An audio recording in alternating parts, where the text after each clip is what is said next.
What's up, everyone? This is a live episode of Locked On Cavs on YouTube or wherever else you might be tuning in. Hit subscribe on YouTube if you haven't already. I'm Chris Manning. That's Evan Zammerl. Today's show is going to be a little talking about Cavs whiz, talking about Evan Mobley winning the Eastern Conference Rookie of the Month award, and we'll take your questions about all things Cleveland Cavaliers. So if you got a question, bonus points for not hitting things like trades, kind of real basic questions, make us think, make us squirm in real time. And you better chance of getting your question answered later in the show. But again, thanks for making Locked On Cavs your first listen every day. Remember, we're free and available on platforms. And please subscribe on YouTube. Smash that subscribe button if you have not already.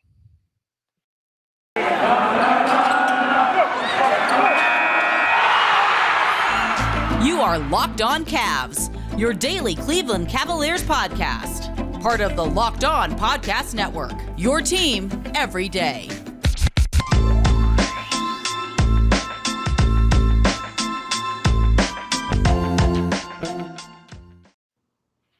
Evan, today's episode, before we get into it, is brought to you by Truebill. Truebill is the new app that saves you money by helping you identify and stop paying for the subscriptions you don't want or need, and can even negotiate better deals on those that you want to keep. But Evan, you know who the Cavs definitely are going to want to keep if things keep going the way they are? Evan Mobley. That's a no dib right there, my guy. But yes, that was the point. That was the point, sir. That was the point. Just making us look less. I don't even know. You broke my brain already. That's right, buddy. Sides. This is payback because you broke my brain in a severe way and then broke the brains of many listeners on our last show. If you know, you know. Won't say anything else about it. I've already trolled you enough. But, wow, this is a PG program, sir. We're PBS, not HBO. Anyway, Evan Mobley wins Eastern Conference Rookie of the Month. I think well-deserved. Hot take? Yeah.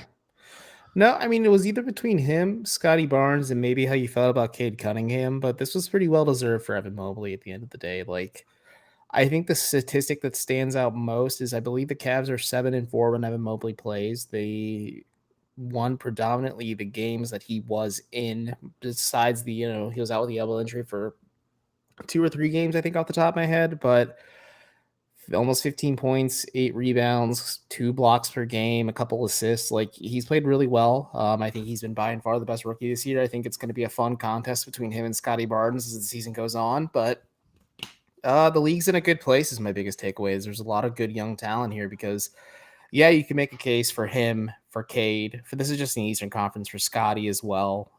Chris Duarte with Indiana has been playing really well too.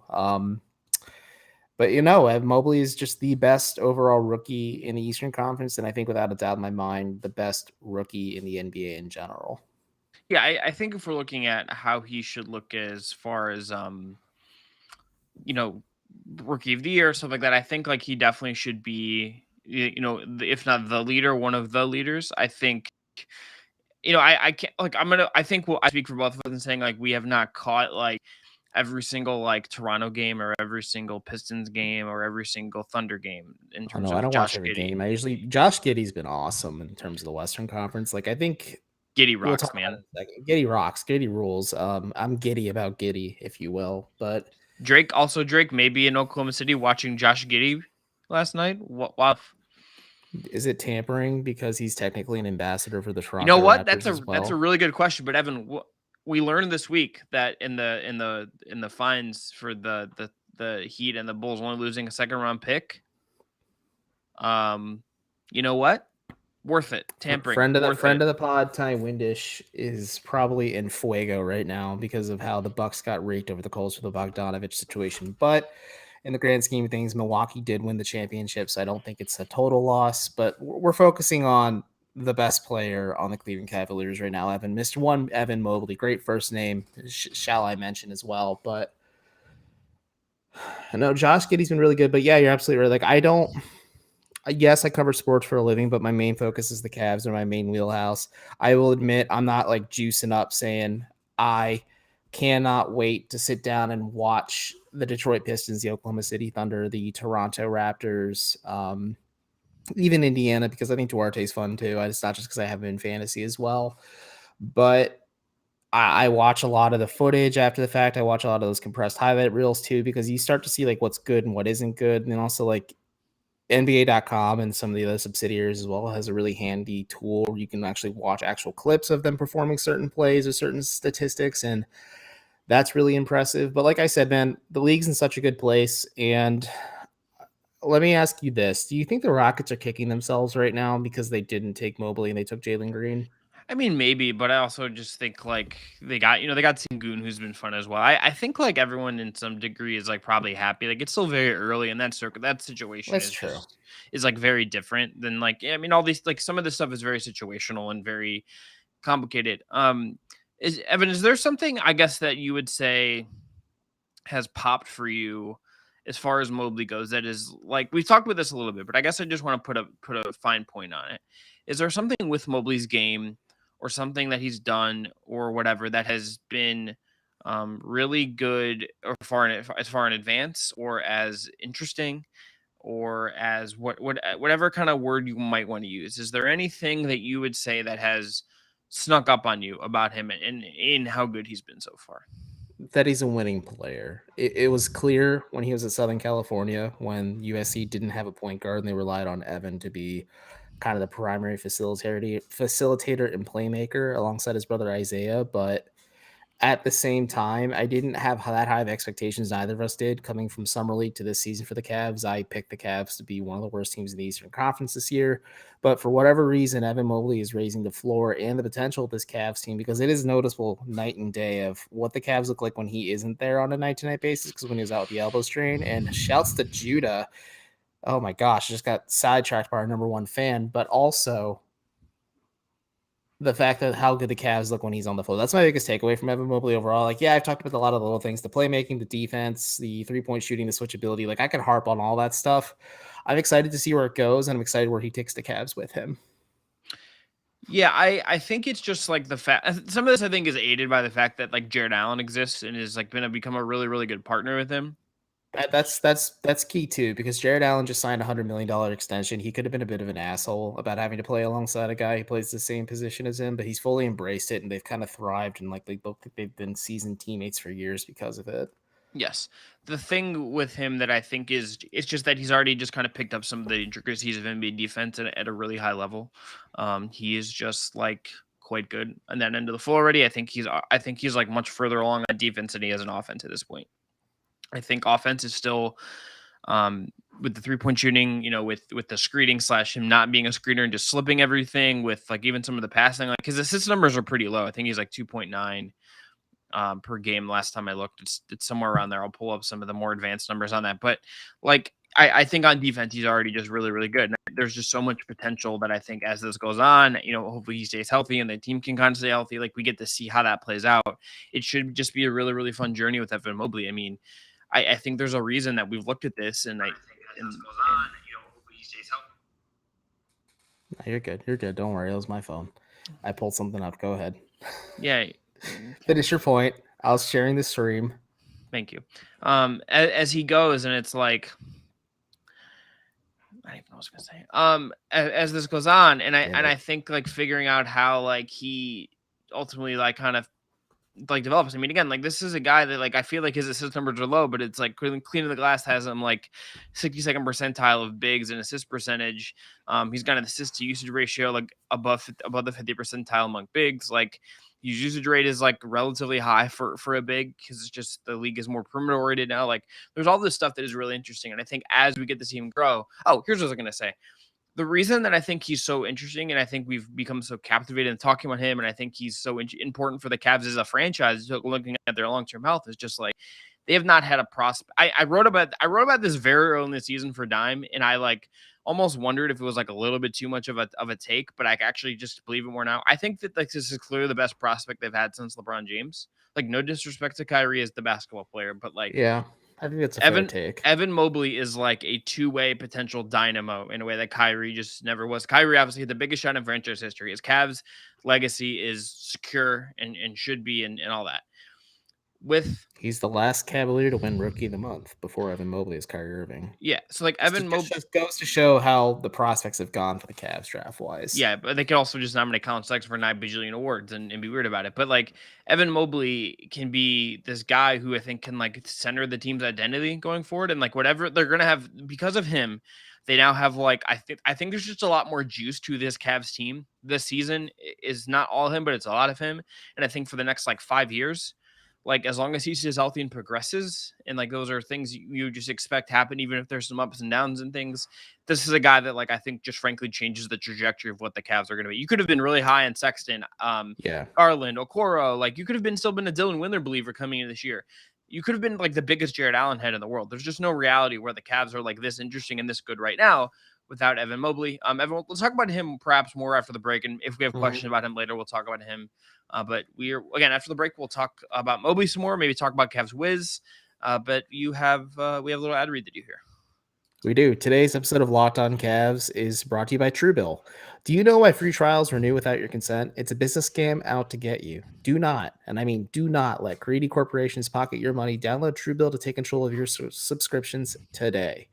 Truebill is the new app that helps you identify and stop paying for subscriptions you do not need, want, or simply have forgotten about. On average, people save up to $720 a year using Truebill. Because companies make subscriptions hard to cancel, Truebill makes it incredibly simple. Just link your accounts and Truebill will cancel your unwanted subscriptions in just one tap. And your Truebill concierge is there when you need them to cancel unwanted subscriptions so you do not have to. Truebill, did you know this, Chris, has over 2 million users and they've saved them over $100 million? Isn't that wild? It's pretty wild. I love the pause. Thank you. Do not fall for subscription scams. Start canceling today at truebill.com/lockedonnba. Go right now, truebill.com/lockedonnba. It could save you thousands. I mean, that's a lot of money. $1,000 a year. truebill.com/lockedonnba. Okay, so Evan, let's move some on. good questions. I can't wait to answer them in the last segment. Yeah, let's even get to them in this segment. Let's just say what we've seen the Cavs play the Wizards already this season. The Wizards are a good team that has been a very good defensive team.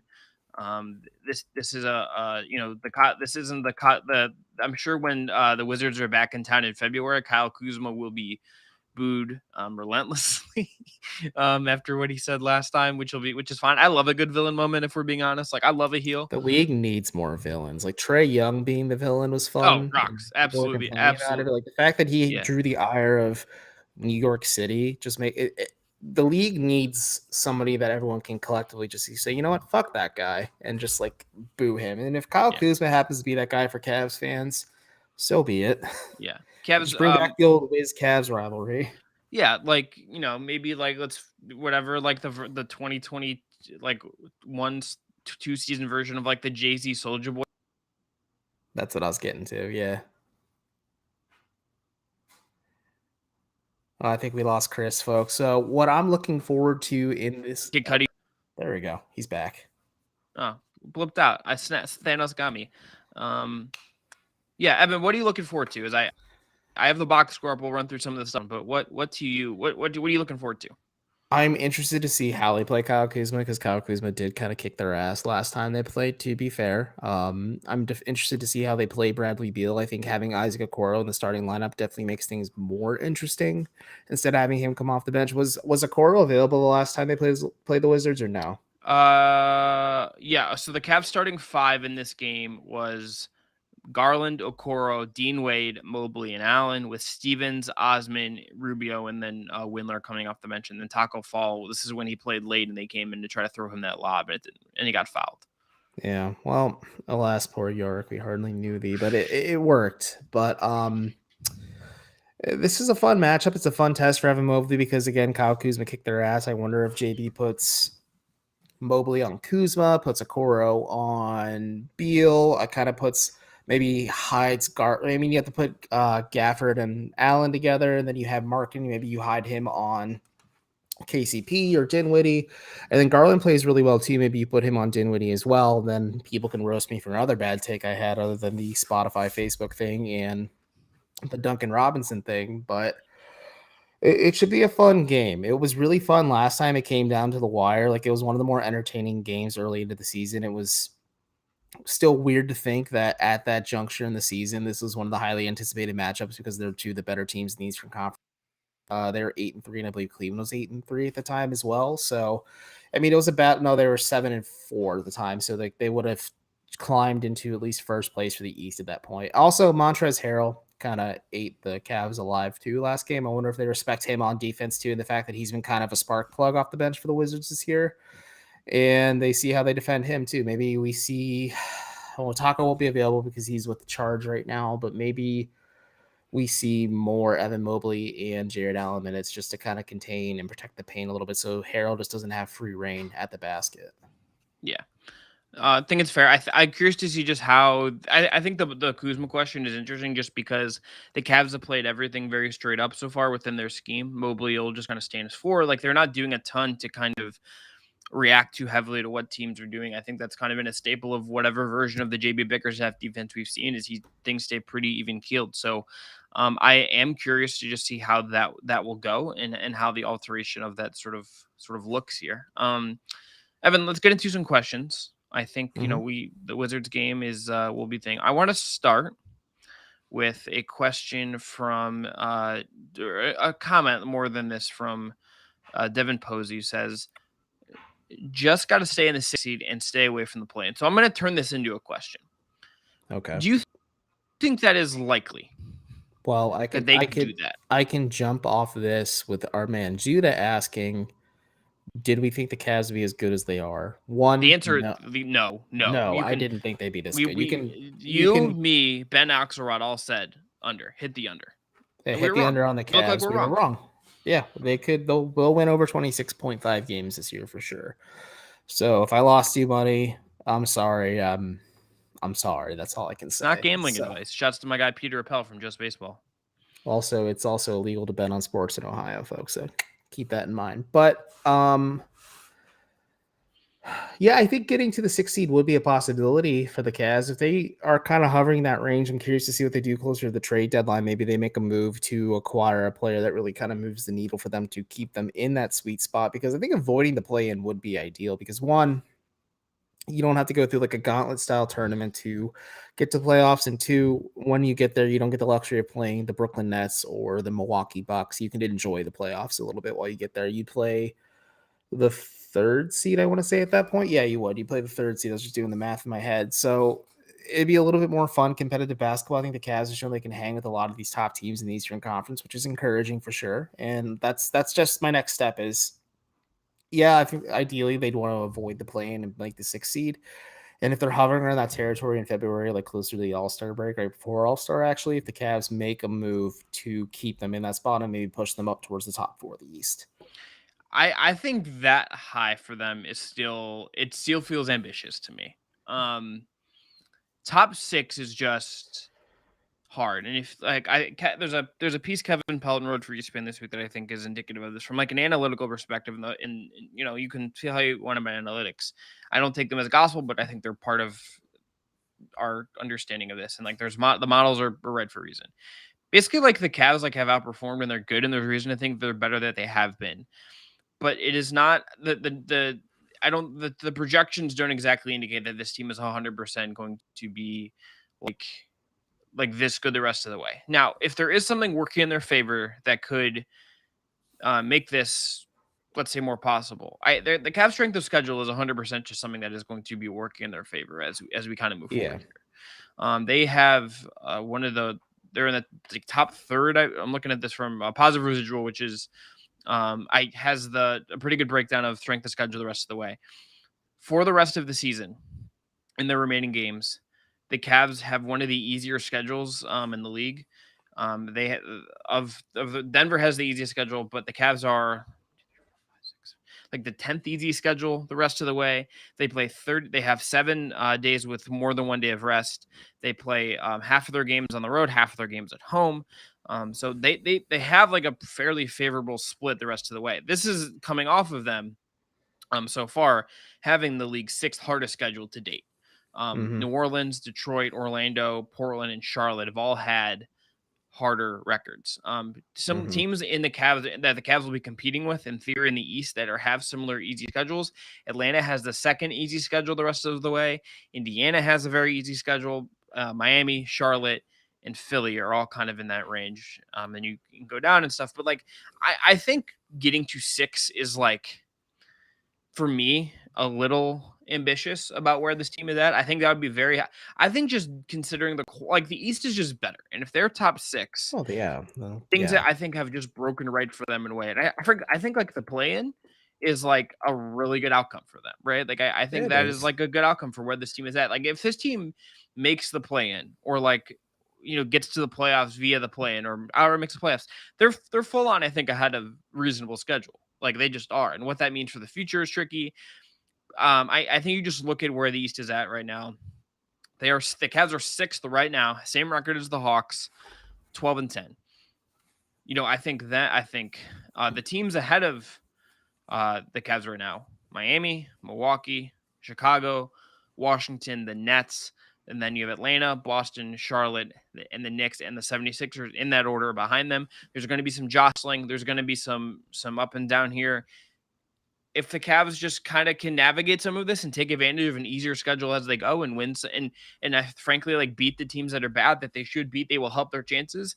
I think staying in 6 and above, and specifically like being able to stay at 6, is I think probably a little ambitious, but I think a play-in should be like pretty reasonably. I think if like you're putting your hopes on them having a shot at the playoffs, it is via the play-in vis-a-vis or versus like an outright playoff appearance. I think an outright playoff Mhm. appearance would be like top like 3% of outcomes this season. Well, if you look at cleaning the glass based on their 4 factors metrics, the Cavs, or they can maintain the current rate they're playing at now, are on pace to win 42.4 games this season. So, do you see them winning 30 more games this year? I have I mean, like, kind of no, because like that just feels like a lot.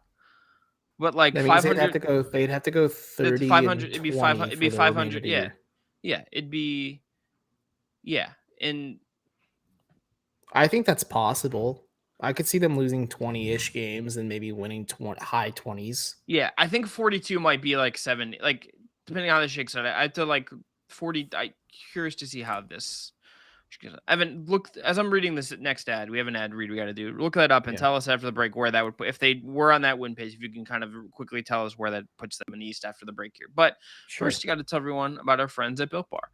Built Bar, if you don't already know, and you should know by now if you're a Locked On Cavs listener, is the best tasting protein bar on the market. They have so many great flavors. They have raspberry, coconut. When they have cookie dough in stock, it's great. When they have coconut brownie chunk in stock, it's great. And they sent us just these new packages recently with caramel apple, ruby chocolate puff, and some other new flavors that are Ruby great. chocolate puff slaps. I was making people jealous at the Thanksgiving dinner table, and I was having that for dessert, and they're eating their disgusting pies. Evan's just like flexing over there. He's like, Oh, body built by built.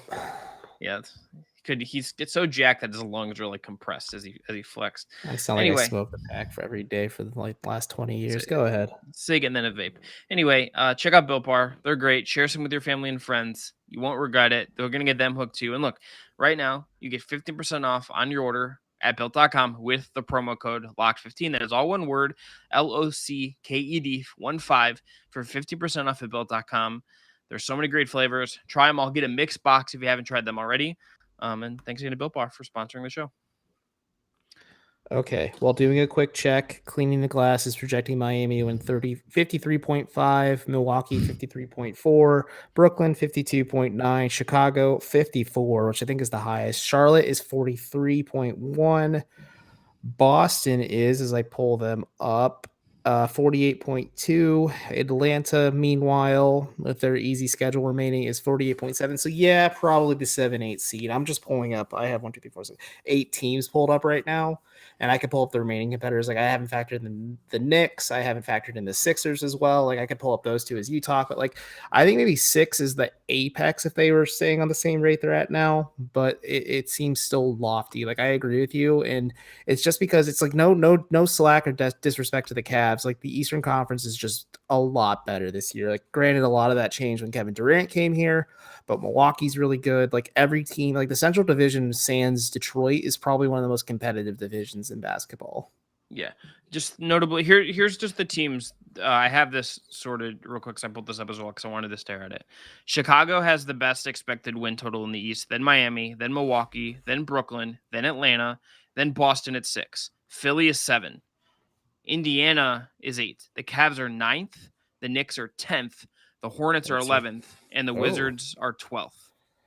Toronto is 13th, and Orlando is 14th, and the Pistons are 15th.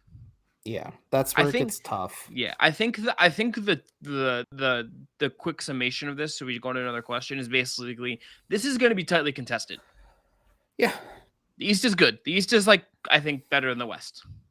and I think being the thick of things with, at least I don't know how to feel about New York because they're playing Alec Burks at point guard still, but Cavs legend Alec Burks traded for Kyle Korver, but like being in the thick of things with Charlotte, with oh my gosh, Washington, Philly is a bit of a surprise, but the Ben Simmons factor really does change a lot of things there. I think like at least Charlotte and Washington, I wouldn't be surprised. Like I thought at the beginning of the year, like the Cavs could be in the thick of it realistically with those two teams competing for the play-in, but they could easily just miss out because Charlotte has LaMelo Ball and Gordon Hayward and PJ Washington and James Borrego, and they lost a heartbreaker to Milwaukee last night where they gave Giannis a head of steam. Like they're a fun, young, exciting team. Let's include the Knicks in that conversation too, because I think Phibbs is going to just maximize this roster, and Julius Randle's just a freak of nature. But the Eastern Conference is really freaking good. Hot take here, folks, but I think I was really low on them. I think they're going to hover in like that mid to upper 30s range in terms of wins. I think 43 or 44 would be like pie in the sky. Like Evan Mobley's clearly the rookie of the year. Jared Allen has defensive player of the year type honors. Darius Garland gets most improved player. Like a lot of things have to hit Cleveland's way in order to get there. And it's going to be really tough because just the Eastern Conference is so much better. Okay, Evan, let's go on to another question. We're getting a lot of hot debate in the comments here too about how good this Cavs team is. They're good. They're good. Which is they're fun. fun. They're fun. Okay. They're good. They're fun. My expectations were not very high for this team, and I can honestly say this is the most fun I've had watching the Cavs since the 16-17 Cavaliers, because that last year LeBron was kind of agonizing at times. Yeah, just so people know, I'm gonna throw this up with the Cleveland Glass model. It's just not like this is not based on like injuries and stuff. Like some of this obviously will change. Like people get hurt. The Cavs obviously had really bad injury luck, if people have pointed out. Like Miami like could win fewer games because Bam Adebayo is gonna miss a lot of time, and he's like one of their most important players. So like some of this stuff is quite and we'll see how this goes. Again, this is still a young team. Let's just also keep that in mind. This is Darius Garland is year 3. Isaac Okoro is year 2. Evan Mobley's a rookie. There are parts of being a young team. Points per game a night without Colin Sexton. Yeah, like there are some lumps that are going to come here. Like things are very fun. I think there are just some lumps, even if they play really hard, which is a big bonus. Even if they buy in, even if like all these things go their way, there's just something with being young that is going to take some lumps. And I think that I think this is like much more fascinating to be this interested in this, whatever the version of this is, versus like the Cavs being objectively bad again. Mm-hmm.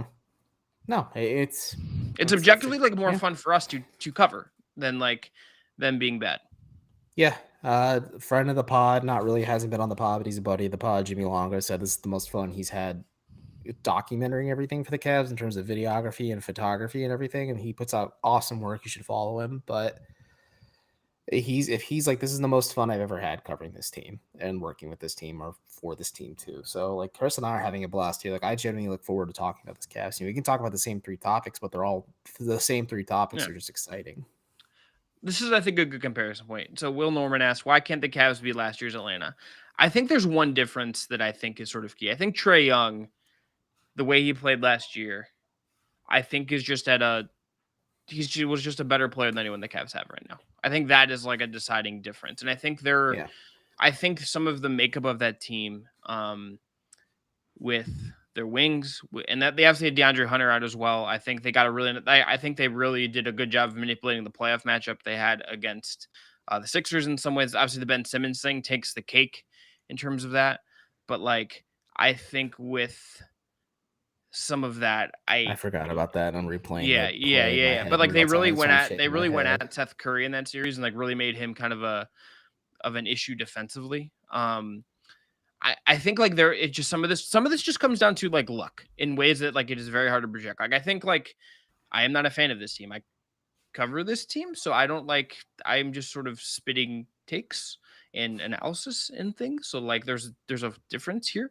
I think Mhm. the thing, like as this goes on, I think even as good things go, I think like some of this will just be luck. Some of this will just be like, do they avoid another injury at a wrong time? Like, is Kevin Love like able to stay healthy and be a rotation piece? Do they, um, does Rubio continue playing at this level? Like, there's a lot of like little things that you just have to get lucky at, and like some of that could lead to could end up being like a thing where it regresses next year and things. And I think that with Atlanta, like they benefited, I think certainly from. I think the playoff matchup against Philly actually worked in their favor. I think the Knicks Mhm. matchup for them was like a really, really, really good, and they're legit. Like Atlanta's legit. This isn't like taking away from them, but like some of this is matchup. And Trey, like I think it was last year was just better than anyone the Cavs have right now. I don't like. I would take like. I think like you could talk about it in a couple of years. Like we'll see where they end up, but like I think like Trey was just at a level last year that was just like kind of incredible and was like just really, really good. I think the Cavs are taking steps in the right direction. Like these girls on YouTube said that it sounds like we want the Cavs to tank. Well, no, we don't. We're happy at them winning. Like I joked Yeah, on I don't last night's care what they episode or do. the episode before. I do not cut my Like check. they I can do be, not care what they they don't. decide to do. Yeah, but at the same time, like I want them to just keep doing what they're doing. There's going to be growing pains. There's going to be youth and inexperience. I think they can get to that Atlanta level in maybe a year or two. I I think there's a lot of factors in play. Mobley being so good at the gates, I think marketing working I didn't expect. I think Kevin Love being fully bought into this situation is like one of the biggest benefits for this Cavs season so far. And like the addition of Ricky Rubio as well. It's just I think this Cavs team's good. Like I fully admit, like I think they're good. I just think the Eastern Conference is just good as well. And I Yeah. think unfortunately, Cleveland is going to be jockeying until the very end for the play, and they can make it. Hell, they can make the playoffs. They could surprise us even more and make the playoffs at this point outright. But I'm just tempering my expectations so I don't get my hopes up. And I don't think they need to be worried about picking the lottery. I don't think they need to be looking at Chet Holmgren or Paolo Banchero or any of those top prospects. I think those are just kind of out of their range at this point. And maybe they just build a bunch of positive momentum. They finally build that winning culture they've always been harping on. They grab another talented player, maybe a little bit older, like Dave Zavak, Cavs Grump, and former Fear the Sword uh, editor, contributor, either way, Editor. editor. Um, Pointing out that the Cavs don't really need to be hunting for early 20-year-olds anymore. They can start looking at dudes in their mid to late 20s to just kind of round out this roster and support the trio of Garland, Mobley, and Allen. Yeah. And once you build around those three and build forward, you have yourself a stew going here. And like the Cavs could really become a force in the Eastern Conference. Maybe not this year, maybe next year, but the following year. Like I feel very comfortable in saying maybe 2-3 years time that this Cavs team is going to be a force. Obviously, we can't predict what happens, but based on where they're at right now, like I feel good about their chances. I'll give you, if people are looking, I asked for another program, Ricky O'Donnell, about some guys the Cavs could look at as far as like now that they're not going to be like a clear lottery team. Like who should I be trying to watch as far as potential draft guys go? And one of them, I'll give you two names that he specifically pointed out. One is Keegan Murray, who's a 6'8", 21-year-old wing for the Iowa Hawkeyes. And the other one is Benedict Manthurian, who is a 19-year-old 6'6" wing I who love plays that for name, Benedict. Benedict Manthurian. Yeah, who's a Canadian, so Justin Rowan will be happy. Plays for Arizona, and yeah, there's like it is. It will just, I think like the next like, oh, I want to say Caleb the Houston next. would be fun too if Caleb Houston falls to Cleveland in the early 20s. Yeah, I have Caleb Houston's a dude I've been watching in Michigan a little bit because they just happen to be on TV while I'm like working. also a Canadian. Also a Canadian. You can bring John Boehland back into the program if you really want to. It all works out. It's about family at the end of the day. Yeah. I think the next. I think I was trying to like think of this and rank this, and I decided their rankings are dumb. But I think in terms of like what the next of teams in the league, there are obviously teams that have higher stakes because they have like already solidified all-time great guys in their title window now. And so this is like a little bit different. I think the next 12 months of Cleveland Cavaliers basketball and what they do as an organization, you could even extend it out to 2 years realistically, just based on Mobley still being just really getting started here.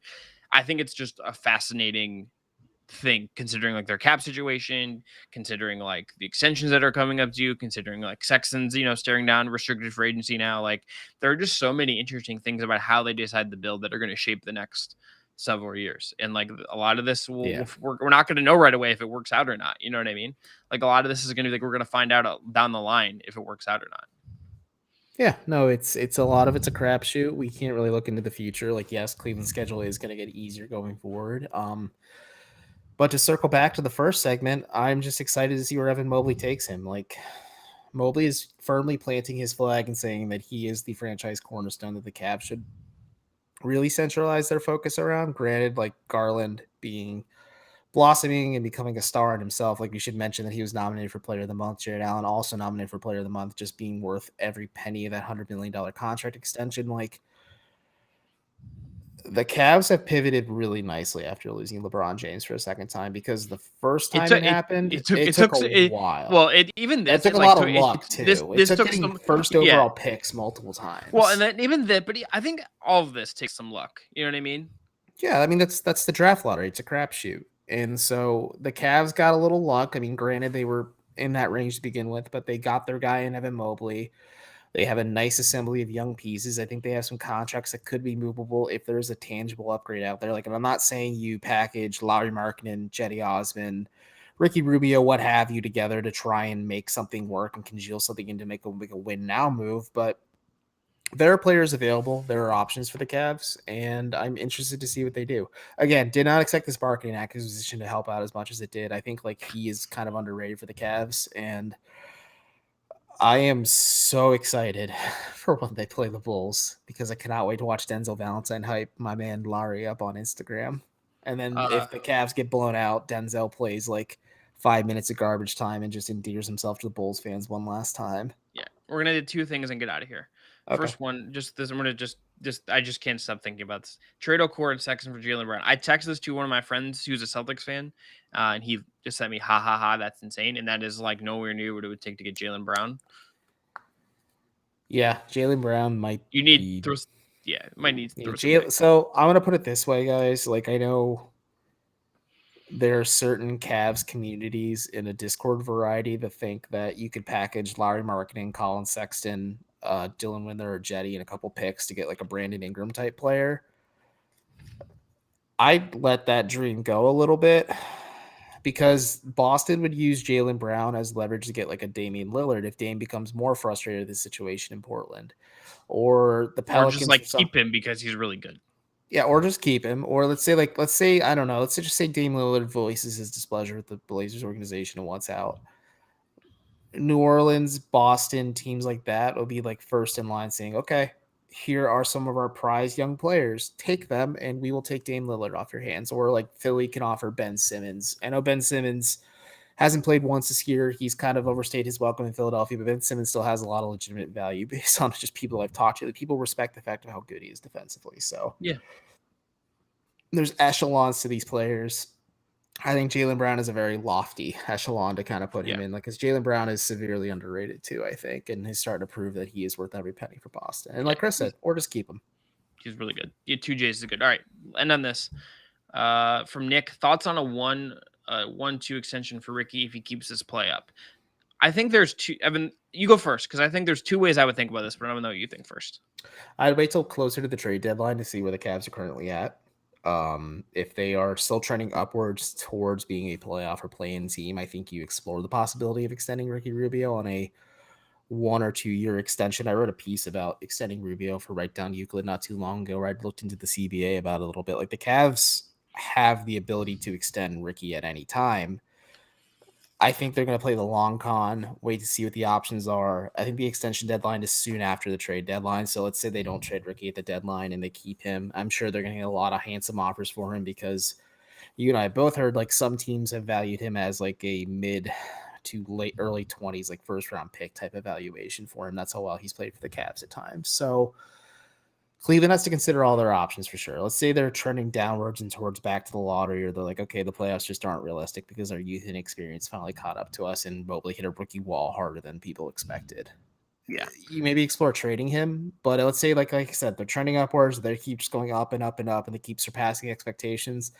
you signed Ricky Rubio to maybe like a 2-year, $16 million, maybe $17 million extension. So it's 8 to 8.5 million per year for him. I think it's a pretty good deal for the Cavs. And I think Ricky, he would agree to that because let's not forget, was not keen on the idea to coming to Cleveland at first, but I think he's really made the most of a crappy situation. And he started to really like being here because this team's winning. It's Yeah, not like when he was in Minnesota last year where they were just objectively bad. Yeah, I think the thing with him is that they will have to still continue to like make him want to stay instead of him like let's say going to um like a title contender or like taking less money in some way. I think there was just like a thing they will have to figure out to do. And like the Cavs again are just in a really, really interesting financial spot because next year will be the last year of Kevin Love's contract, but he'll still be making $20 million. Markkanen will be making 16. Jetty will be making 7. Mobley will be at 8. Okora's at 7. Sexton's an RFA. Windler will be making 4. Valentine will be theoretically. Wade has a non-guarantee in his deal. Garland's in Pangos the and last year of Steven. his contract. Pangos hit technically. into the non-guarantees, and then Garland is going into what would be the last year of his rookie deal, and he's extension eligible this summer. So he'll be making 8.9 next year, and what is the last year of his rookie deal, but it's extension eligible.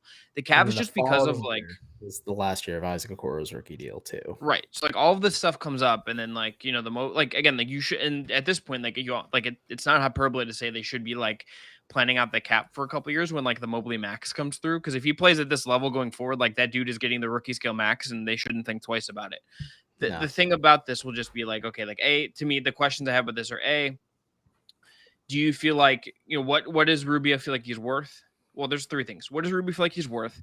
Have you done enough to endear yourself to him and bringing him in your organization and making it worth it for him to stay? And 3, how much is he worth for the next like 2 years before he gets to that like really tricky age for point guards? Because he's 30 now.